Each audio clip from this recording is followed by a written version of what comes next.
back, guys, to my YouTube channel. I appreciate everyone's support from the last video.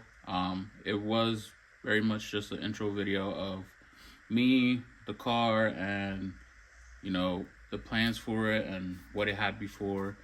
I really just hope that this channel helps people understand why I built this car the way I do it, and gives some insight to anyone who wants to build a car on or who wants to build on this platform. But let's just jump right into it. Today I'm going to show you what shifter I use and the cables that I use and where I mount it. It'll be a short video, nothing too crazy, but yeah, let's jump right into it. Alright guys, so to start off, the shifter that I use is from it's a Kseries from an RSX.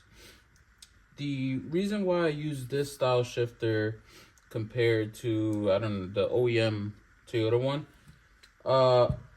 this one obviously looks better.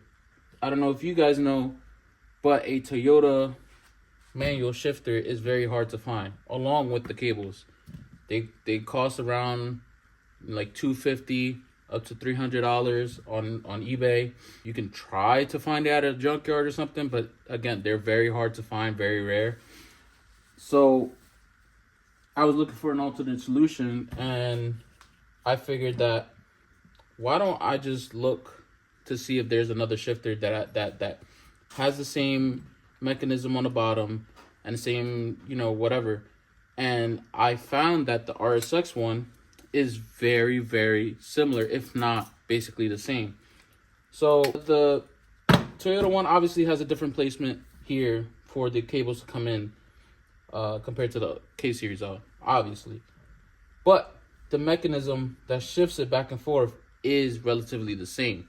If you take a look here, you have this mechanism that rotates back and forth.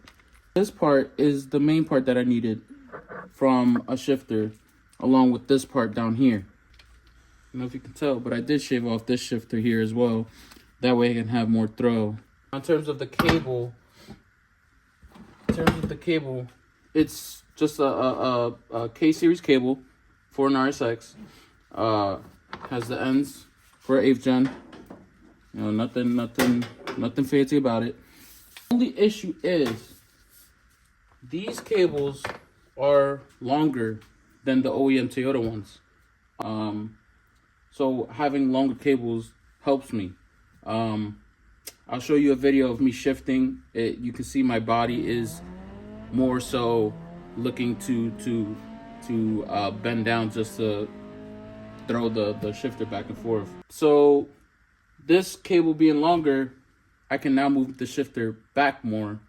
Another thing that I did with this cable is this is the Toyota mounting bracket that goes on the transmission.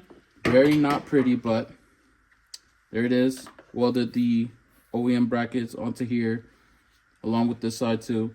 These are the brackets that I had before and when I was all motor.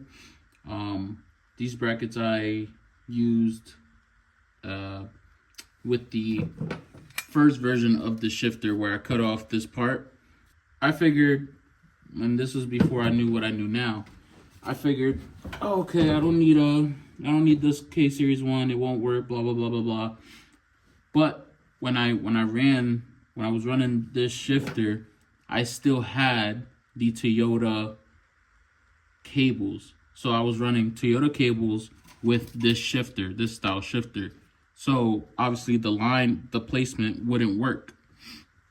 So what I ended up doing was I cut off this part, and I cut off this bracket, or I took off this bracket, and I welded the OEM Toyota ones here so that the shifter could work. So I have the shifter here. Remember, this part was cut off, and I'll have the Toyota OEM cables hook up here with little clips.